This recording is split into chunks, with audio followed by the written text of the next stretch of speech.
I would now like to welcome Elizabeth Markevitch. Markevitch is an art professional and the founder of Ikono, an international platform for visual arts broadcasting, and has since the 80s served numerous important roles in the international art establishments, including Artemis Art Fund, Schroeder Bank and Sotheby's, and co-founded in 1998 the first online gallery, istorm.com. She very much believes in the way in which art helps change our perception of the world, strengthens and kind of exposes us to a greater and deeper thinking, and we'll share more about it in a few minutes. Ikono TV realizes her vision and her kind of beliefs in this way, and through carefully curated on-air exhibitions and global broadcasting. She'd be up here to discuss the digital space, which varies slightly from the physical space that we've heard so far.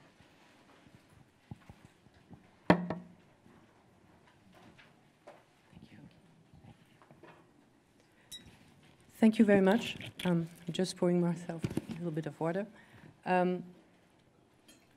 As you kindly said, yes, for most people who know me here, they know that I've been building Ikono TV, which is the only TV station in the world showcasing only art, and we don't talk, so we don't do any comments.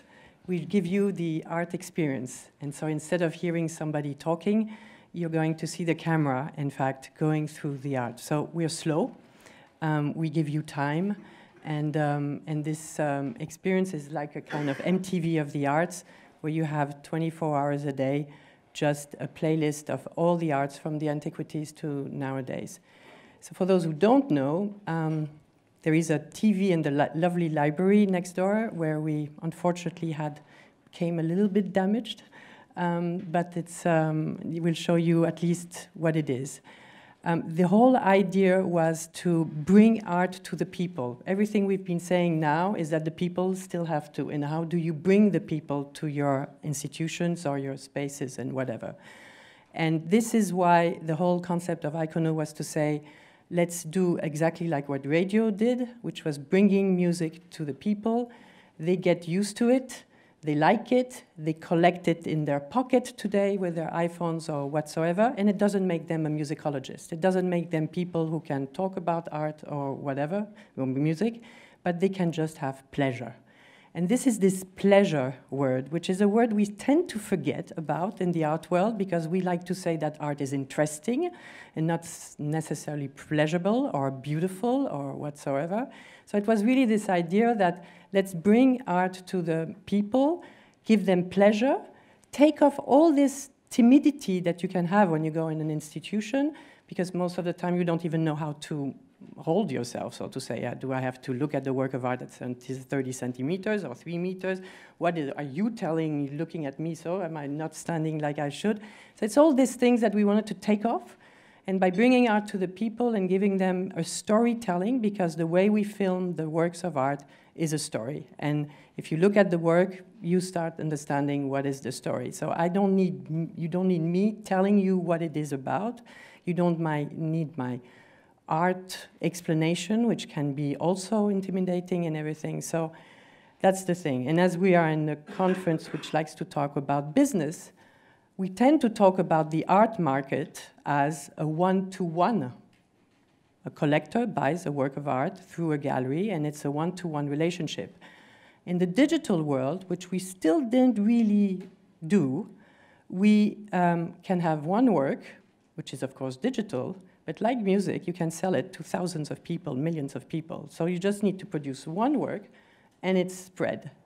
And the business of Ikono, which we're starting now, finally, because we had to develop all this, was to basically do a kind of Spotify. You can download your favorite playlist, and you will have, if you're not contemporary, you prefer art, Renaissance, whatever, you can have your playlist, but you will have to buy your subscription for $4.99. This is a business, and it's becoming a business for the artist. We work with over 500 contemporary video artists, and they are starting to earn money with us with the rights. It's a right management system, and it's pure like this. Public spaces, like for Claudia or whatever, we're bringing an art experience. We can bring it to the people. Airports, we are starting with Berlin, love it because we calm down people. We make them put in a stage where we're not showing them CNN, where we are killing I don't know how many people, so it puts them in a completely a nice state. But I'm not here to talk about Ikono TV. Ikono TV, in a way, is the 2D solution, digital solution, and it's one way to do it. I'm working with the next generation, which happens to be my son, who came up with the 3D solution. And the 3D solution was to say, let's be more playful, maybe, interact, share, and all these things. And let's come in a situation where we can, as curators, as collectors, as artists, share the experience even better than what we are doing with the TV only. So the idea of, as we are professionals, for most of us here, when you do an exhibition, you most of the time start with the 2D plan. You can even do most of the times just sketching. But it's a bit difficult to show how is going to be your exhibition. So then you come with the paper models or the form models, with most museums still do. I saw one lately, a 3-meter form model in a museum. They have it regularly, and you know very well they spend their time cutting up the little images. And you have to glue it, and you have this bird view on the thing. It works very well, there's no doubt. There is a problem, you can't share it. So it's in the room, you have to come. And so if you're building your exhibition in Paris and you want to do the exhibition in Berlin or in Beijing, you have a problem. Okay, now we have iPhones, but it's not very precise. There is SketchUp, when most galleries use it. It's a horrible quality. It's not so easy to use. You still need one person in the gallery dealing with it. So it is still a little problem.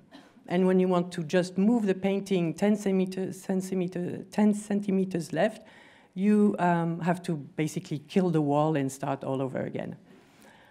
These are the professionals. I don't know if there is any architect in the rooms, but architects, this is something for you, because you need AutoCAD, or you need these 3ds Max and everything. Again, for a museum, more and more museums are using this. It means that they need an architect. They're totally dependent on the architect. They have to really deal with them. And if they change their mind and no, I don't want this painting at the back, I want it on the, on the other wall, they have to wait for the architect to move it because they can't do it themselves. So it means that basically all these things are, hard to use, not very, easy to communicate. You can't really share, and makes it, yeah. So now, how do I start with this? We have to do it like this. Sorry. So I'm coming with a few little films just to show you how it works. If you have a museum, meaning you have your space, as we are entre nous, this is the Beyeler, and we just had fun with some Vermeer that we did stretch a little bit, but it's just to show you that it's a click, copy and paste. You click and the mouse and you just click it out on the wall. And it's extremely precise in terms of your, the measures. Most of us, we know what is the middle line that we want to use for our exhibitions. And here you can do, you see this wall in just 1 minute, because most of us, when we do a curation, we curate a show, we know more or less what we want to do. But this becomes a tool. This is a real tool where you can share the wall as a 2D PDF that you could share to some people. All the measures are written, so if you're, again, curator in a city and having the exhibition in another one, you can send everything you can share. The others can come with comments saying, this painting should be better, on another side because of I don't know what. And here you have, for example, the paintings to color your wall. What is interesting here is that you have the digital colors and you have the real colors also. So like that, you can really communicate the real colors to your painter to come up with the right thing. This is a space which has to be done specifically for it. I think it's finished now. It's becoming easy to use because everybody in this room can do that. It's just you need your mouse to do it. It's interactive, you know, you have good graphics. It's not like I showed you on the SketchUp, which is not really nice. And all these extra things like the NCS color, this is really important for some museums and everything. And in this case, we had to just build the room for you, but then you have it, you have your software, and it's done. We have a dream with Sebastian Flum here, which is to redo the Max Liebermann studio. And we're going to do it, because what is great about that, we have all the archives. He was so famous in this time that everybody took pictures and everything. So we had to, we can redo exactly the studio, show you how he was a collector, because he collected everything from the Renaissance to Impressionism, and of course his studio with his own art, and we can redo everything because digitally everything is there. So it could be something that, you know, we bring also to other spaces, and it's a way to create a demand, because if you're bringing the Max Liebermann house, for example, studio in Zurich, I'm coming out with this idea like this because we're talking about it, but it can bring people then to Berlin to see and experience it with the VR, which I'm going to show you later. I will go through it, and I can show you films. If anybody is interested, I will show you films. Here I'm just, it's just for the fun in terms of quality. This is a space in Dubai, a gallery space which exists, it's the Cousteau Gallery. This is a normal photography. And on the right side, it is what the team did rebuilt, so to say, for the digital. What is interesting with this is that you really can have the experience. As I said, this is Beyeler, and this is a completely invented museum. We have architects working with us, meaning you are a collector, you have a museum or you don't, and even if you have, you could have another one. It's been done by one architect. You have to go to the space. Now you could come up with a completely different fantasy and say, okay, I'm going to show another part of my collection, and I want to do it with that architect. And then you can ask the architect or us to come up with an idea which would fill that specific exhibition. It's super easy to do because we're talking about digital, so you can do it. This is a space which has been completely created by us for the DSL collection, which is the Chinese contemporary collectors in Paris, where they want to do everything digital, so they like that, and we did a test with them. That was the very first project. This is how the gallery I've shown you before is being seen on an iPad. The gallery, in this case, they wanted to have their space exactly reproduced in an iPad, which allows them to sell it to their clients who are not necessarily coming to Dubai, to have the experience of the gallery show. And it comes up with the fact sheet. I send an email asking questions, and you have all the things, and you can come up and visit the space completely. So that's one way, and then I will end.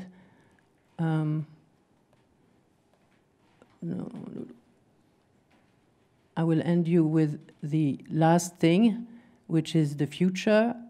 So this is the VR experience, of course, which means that everything which is done through our software, in the future, which is not for now because it's not very familiar yet to buy our glasses, and they're still expensive. You can take off the sound, yeah.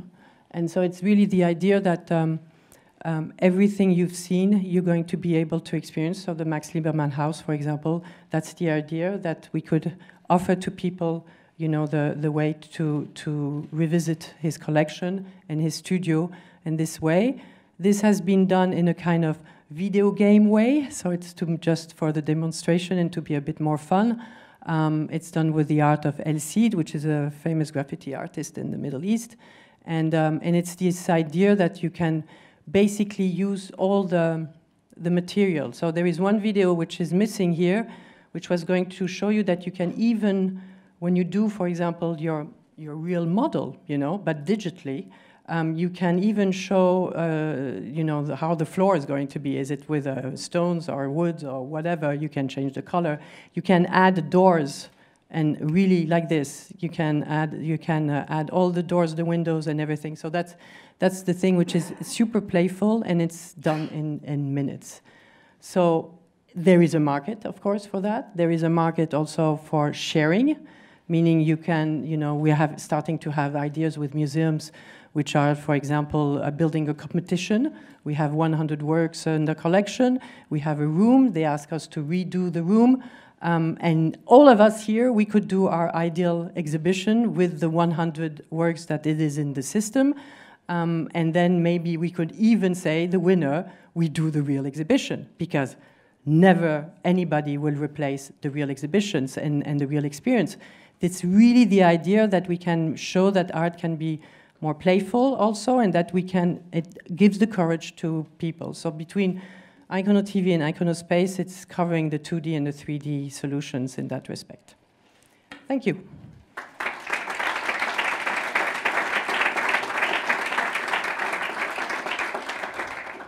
Does anyone have any questions? Yeah. No. Well, okay. 1 sec, I'll go that way. I'll come back to you, Jenny.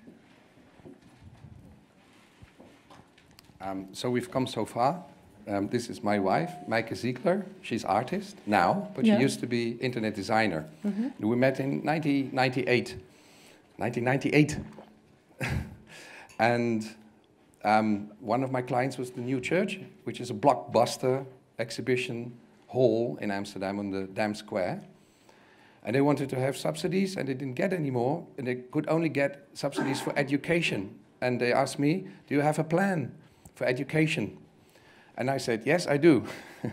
What we want is that children are able to make exhibitions in 3D on their computers in the classroom. And for that, they need the space, which was the New Church, but then the new media church. And they need collection. Mm-hmm. And they need a theme, which is in school curriculum. Like, for instance, violence in the streets or whatever. And then they make their exhibition out of the collection of Amsterdam, which is online. And they put it in the rooms, and the best will be done in the New Church in real time. 1998. Cool. And then we tried to find out if it's possible, and then everybody told us it's wonderful, but it will take 2 weeks to render your idea just to make 3 rooms. Absolutely. And our children are now making, all kinds of worlds on the internet, and they're useless because they're all on violence. Yeah.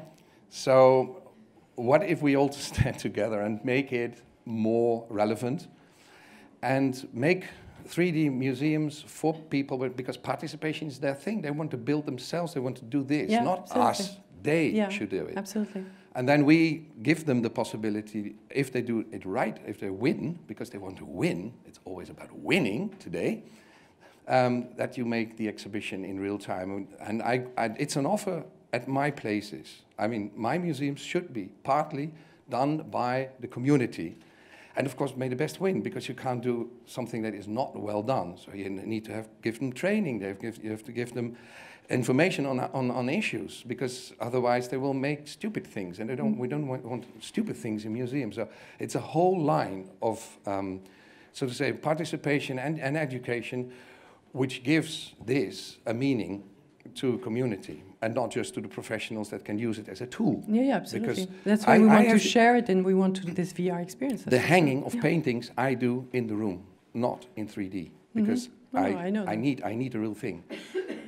But concept thinking can be learned, taught, and also done by everybody. Absolutely. If you start at the end, and don't make worlds with just fighting, make worlds with art. That would be my message. But that was the idea of my son, because he's 32 now, and he was raised with the video games.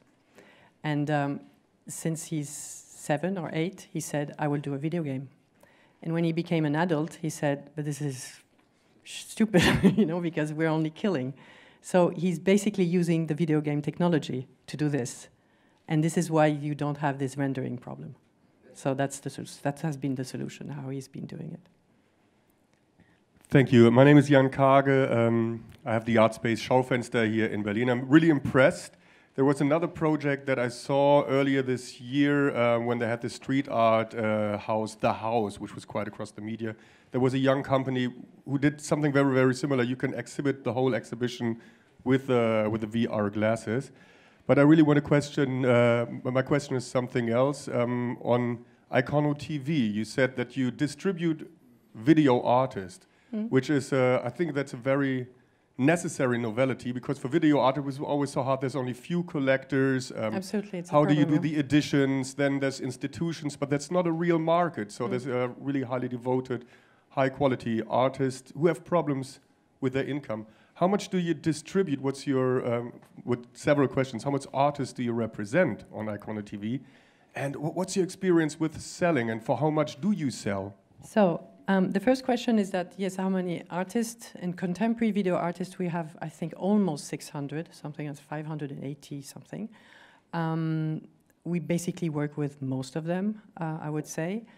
Very famous, like non-famous at all. Everything is based, I have 2 curators taking care of that. It's only about quality. So this is our aim, is that everything we're showing, it has to be high quality. To answer your business side, we're starting now. We're basically looking, in fact, for investors to help us just for the marketing, because we did the R&D. 10 years. Took us 10 years to build up the whole. We have over 3,000 videos of all masters, because we produce everything in-house, the work with the contemporary artists. We are now global distribution everywhere, from your iPhone to any smart TV anywhere in the world, because we have global rights, which is not something like most of the time you don't have with, you know, music or cinema or things like this. So we have the global rights. So now what we need, to be very honest, is marketing, because we're at 1 click away from your iPhone. So you didn't know about us maybe today. Now you know. I need not only conferences, I need real marketing. And for that, we need real money to push that. This is why now it's becoming a business. And it's the idea that, yes, we will push that. We'll be at 1 click away. You will be able to always see the stream for free. This is the idea that we create the demand. And once the stream is free, then you would say, okay, I don't like the art like this. I want this type of art. We have on the on-demand, and you can already see it by artist. Each artist are getting slowly their own playlist, which is something you don't see anywhere. You know, for example, we have William Kentridge. I think we have 17 of his videos. Where can you see 17 videos by William Kentridge? So you can see it with us, and you can now pay for $4.99, you know. And so William knows very well he's not going to be rich tomorrow with us. But we never know, you know. He's still William Kentridge, and maybe in 2 years, we'll see that it's, in fact, our blockbuster. Do I pay per view $4.99? No, it's a monthly subscription. It's a monthly subscription, so it's not a lot of money, and it's, you know, price of a coffee, and everybody can afford. And it's, of course, for B2B also, you know. So this is where we're going to make more money, is that for all the public spaces, you know, the Zurich airport to a hotel, to hospitals, we're having tremendous requests from hospitals, because they're saying we need to calm down our patients who are looking and watching these stupidities on TV, and we want them to watch something. And we know there's full of reports has been done when you give an art experience to somebody before getting an operation, you calm them down. So, of course, the doctor is going to be happy to have a calmer patient than somebody completely stressed out. And so there's been this summer, we read from the Cleveland Clinic. They did a survey on 12,000 people. 91% of the people said that it made their mood better. This is tremendous. This is fantastic statistics. So this is really helping, showing how art can contribute to the well-being of the people, and become a business too for everybody. Great, thank you. One more question. Jenny Fulton here. Thank you, Elizabeth. I've just got one kind of comment, actually. It's about shareability. How shareable is Ikono TV, and how shareable are the artworks, like across social media, Instagram, so on and so forth? We need to push that. The all social networking is not our strength for the moment.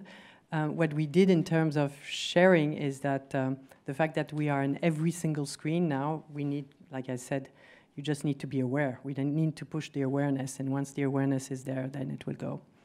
But yeah, I don't know if it answers your question. Great. Yeah, Mr. Siggy, I think, wants to ask a question. One final question.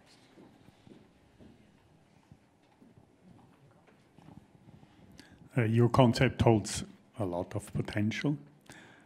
You were briefly touching upon the copyrights. You said you have global rights. Mm-hmm. Does it mean you deal with the artist directly? Yeah. And global rights, will they give you exclusivity for a very specific application only, or how is your concept We're not shaped? asking any exclusivity.